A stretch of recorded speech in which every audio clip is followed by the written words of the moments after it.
¿Cómo estás? ¿Todo bien? Bien, sí, bien. Trabajando, bueno, por trabajar. Muy bien, muy bien. Después del almuerzo, sí. Me parece muy bien. Antonio, hoy hablamos de ciencia y comunicación, comunicación y ciencia. Sí, Es el tema, ¿no? sí, así es. Durante estos jueves de columnas acá en No Cambian Más, en Estado Comunicación. Digo, Está complicado, se entrecorta la comunicación. corta. Hola, te escuchamos. Por momentos se entrecorta Voy y... a otro lugar a ver si Bueno. es posible. Estamos hablando con Antonio Mangione como todos los jueves a esta hora. Hoy charlamos sobre ciencia y comunicación y la importancia que tienen estas dos palabras y el ejercicio de ambas. Sí, aguantame que tengo que acomodar la luz y todo acá donde estoy porque algo tengo que ver, digamos. Bueno, sí, no hay problema. No hay ¿Se escucha problema. mejor? Entonces, Sí, ¿Fuerte y claro? yo creo que sí, que se escucha bueno, mejor. al menos no entro cortado. Bien. Sí, decía que estos jueves que hemos estado aquí en No Cambian Más, ustedes y yo, nosotras acá hemos estado haciendo comunicación de la ciencia. Y lo hemos hecho casi en forma implícita, no hemos dicho por qué. No empezamos, bueno, vamos a tener una columna sobre biodiversidad, medio ambiente, porque dijimos, es importante hablar de estos temas. Uh-huh.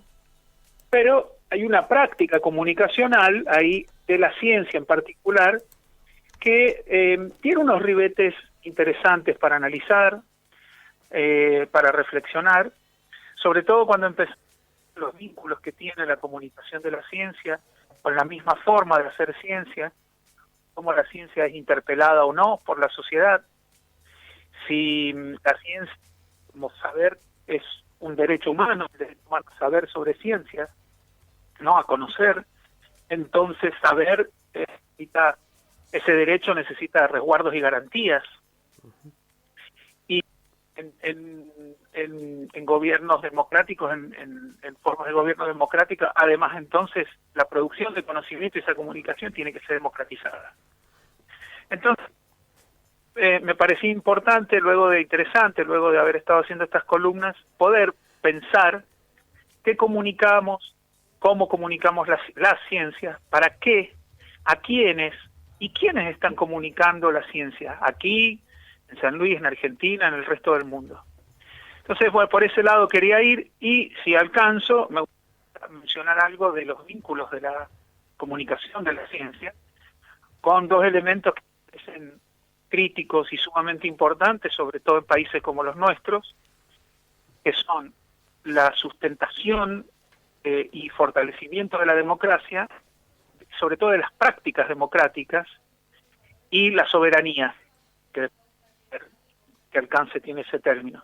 Entonces, lo primero que me gustaría comentar es que la comunicación de la ciencia ha tenido un desarrollo histórico, cultural,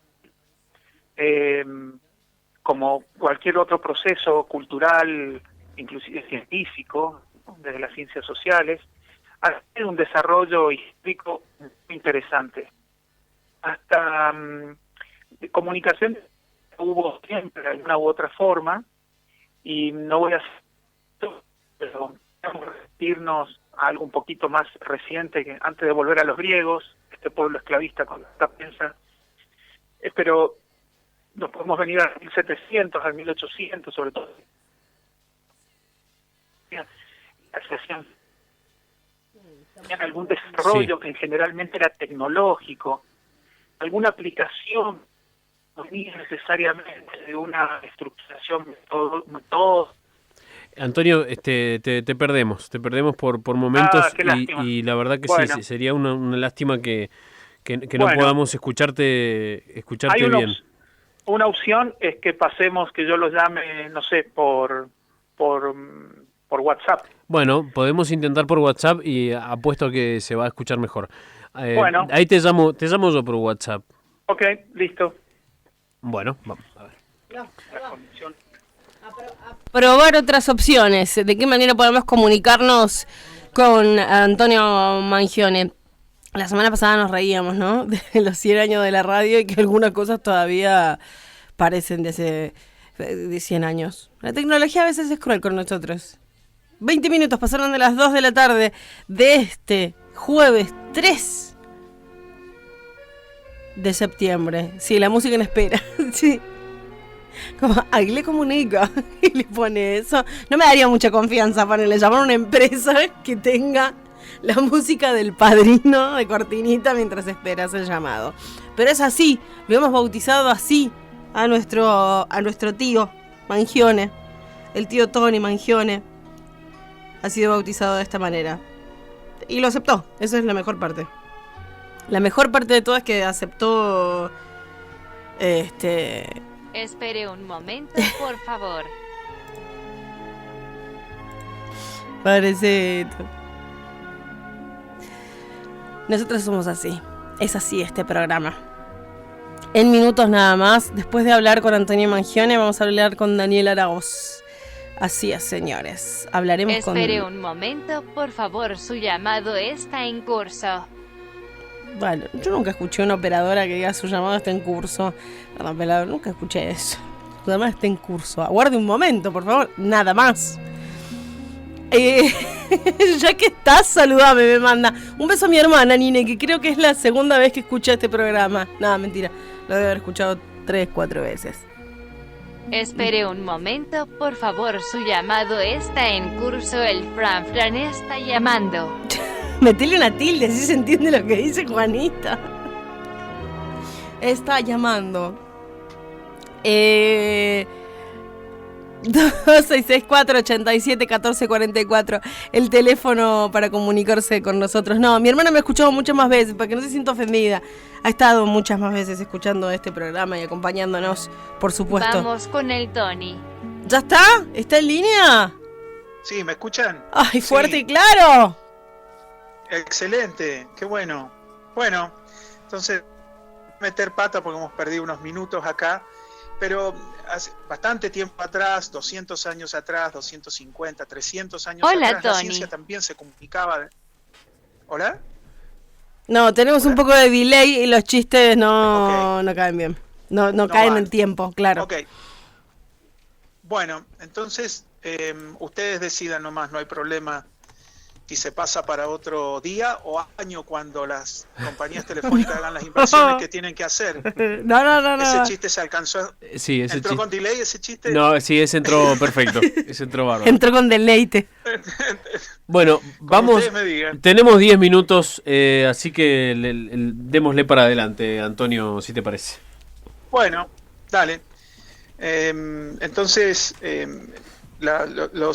no podríamos decir los científicos de la época, sino las personas que hacían alguna cuestión experimental o naturalistas, hoy les llamaríamos científicos, exponían sus trabajos, sus aplicaciones. Algunas no eran todos del todo científicas como lo conocemos hoy, presentaban transmutaciones de materiales, ¿no?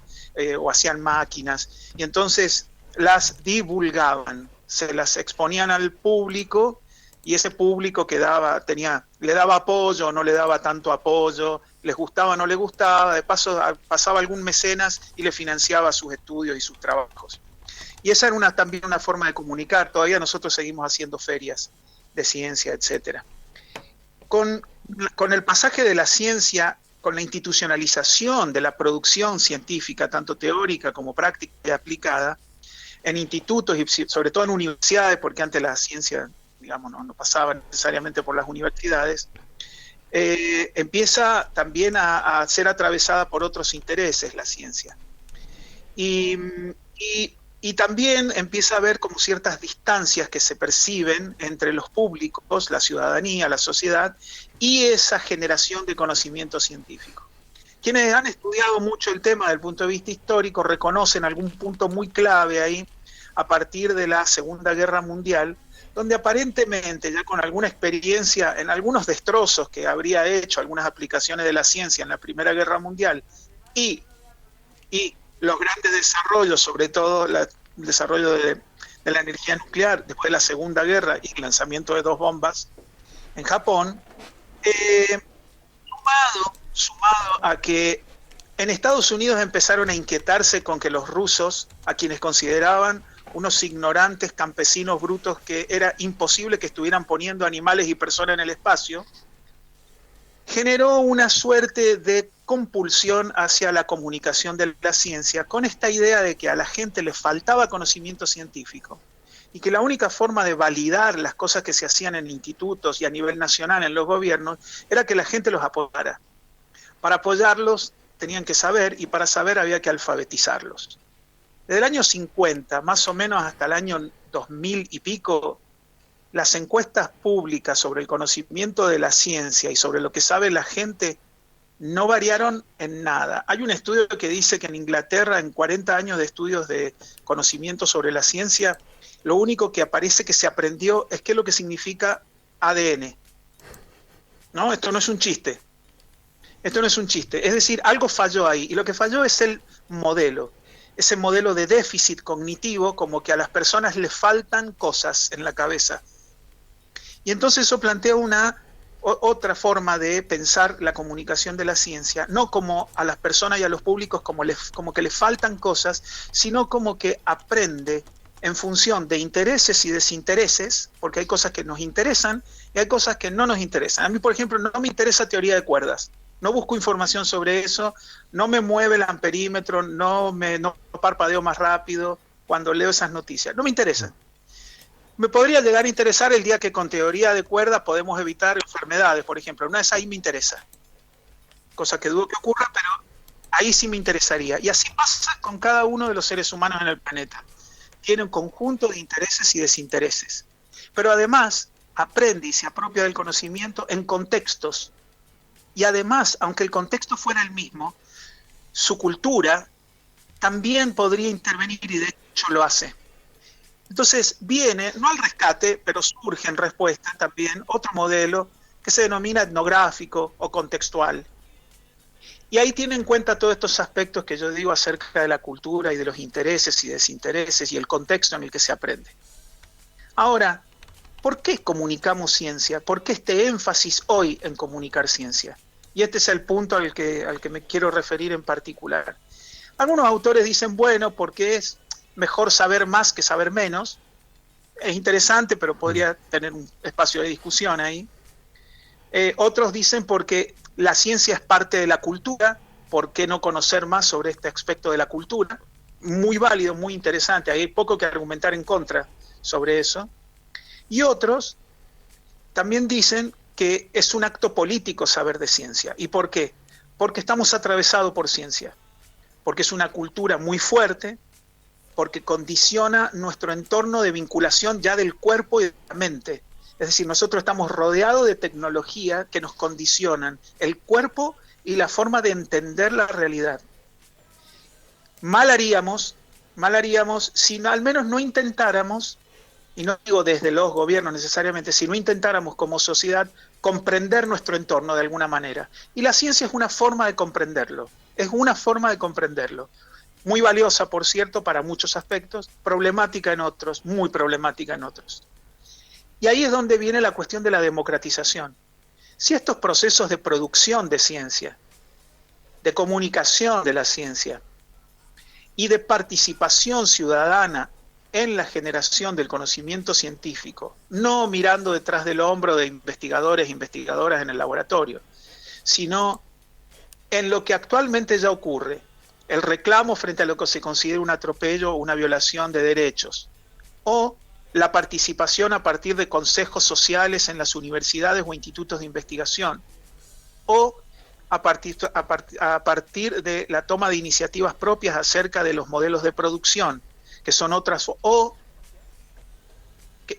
la forma de interiorizarse sobre ciertos aspectos de la ciencia para llevarlo a la práctica en su contexto y en su cultura, de manera de aprovechar lo que consideren necesario de la ciencia para mejorar cultivos, calidad de vida, etcétera. Esas son formas de democratización de la ciencia.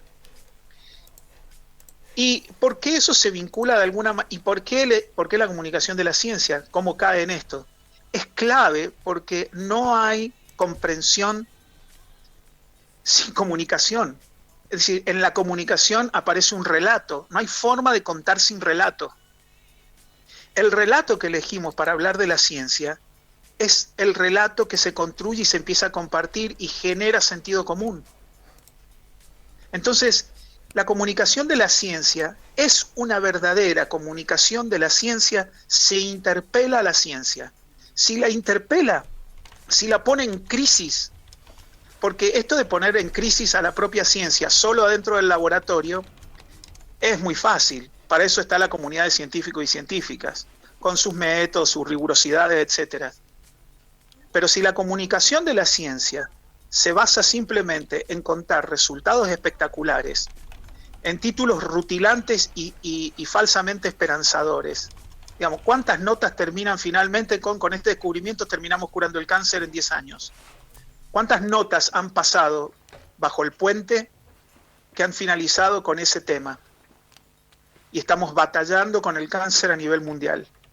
Entonces, guarda con qué dice la comunicación de la ciencia de la propia ciencia. Si la banaliza, si la espectaculariza. No, puede ser que la ciencia entretenga, pero si genera espectacularización de la ciencia, banalización de la ciencia, genera falsas expectativas sobre el conocimiento, o le atribuye certezas.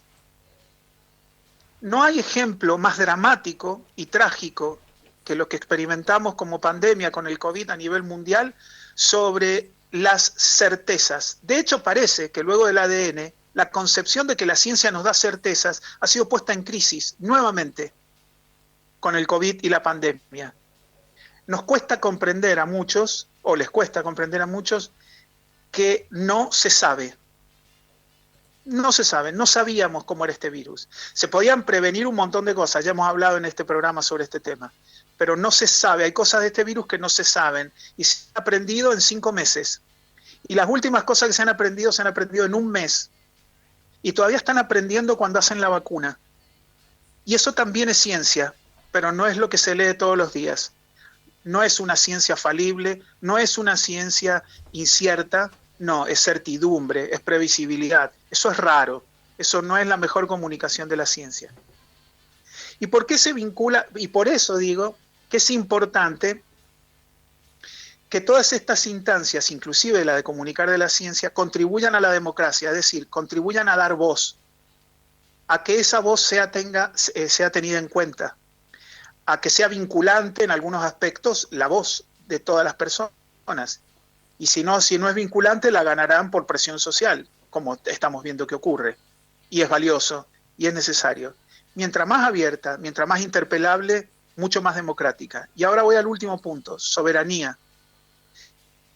Como hay un par de formas de ver la ciencia, dado cómo se ha comunicado, cómo se ha establecido, cómo se ha construido un sentido común, también eso homogeniza. Y por lo tanto, en países como el nuestro, pensar una sola forma a la ciencia, a la tecnología y a su comunicación es pérdida de soberanía. Tal vez nosotros tengamos que pensar qué nos conviene, dado que somos Argentina, en este momento, en los próximos 10, 20, 30 años, también cómo comunicar la ciencia. ¿Desde dónde? ¿Por qué?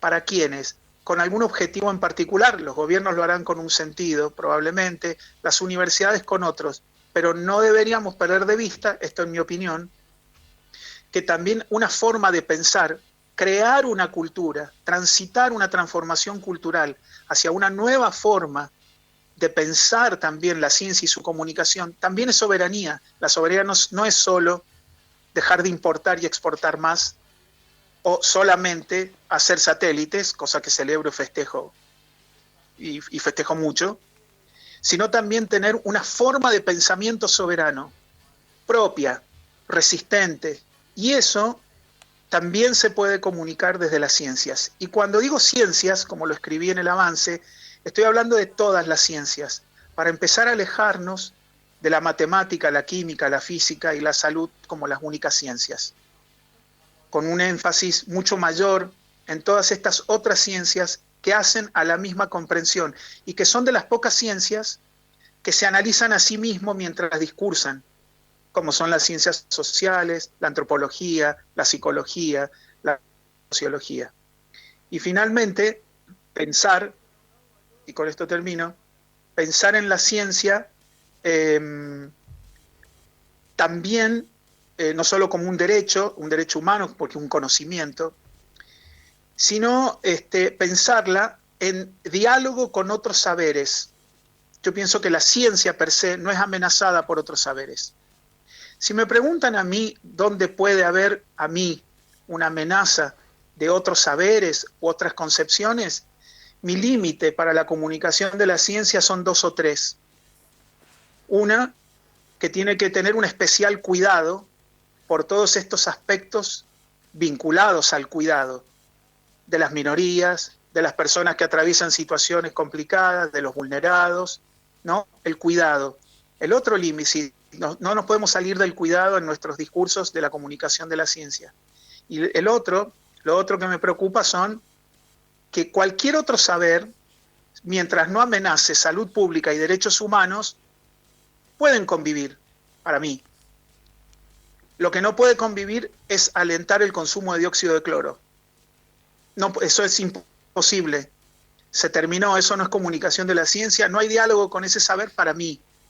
Con ese saber no hay diálogo. En todo caso hay un diálogo en términos de, mirá, no, porque el límite deberían ser los derechos humanos y la salud pública.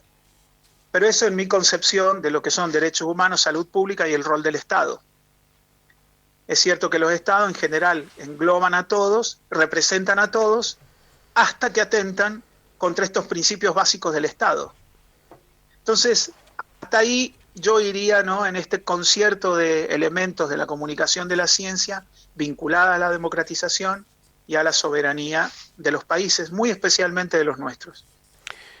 Antonio, la verdad que se me ocurren preguntas y da para seguir charlando del tema un rato más, y fue interesantísimo escucharte sobre el tema de hoy.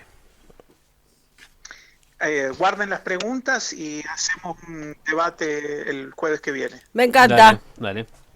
Te mandamos un abrazo grande. Podemos recibir preguntas de los oyentes y lo hacemos el jueves que viene. Ojalá, se escuchó mejor por WhatsApp que por la forma clásica. Dale. La próxima podés mandarnos un cassette TDK grabado, seguro se escucha mejor. Tengo, lo puedo hacer, sí. Mira, si algún día nos llega un TDK grabado tuyo, sería como un hermoso momento. Amo. Amo. Antonio, muchísimas gracias. Un cariño grande. Hasta la semana que viene. Nos vemos hasta la semana que viene. Antonio Mangione, como todos los jueves, a esta hora de la tarde, 2:37. Momento de meter una pausa, musiquita, y ya en minutos nada más. El señor Daniel Arauz. Deni Arauz. Daniel Pedro. Ya venimos.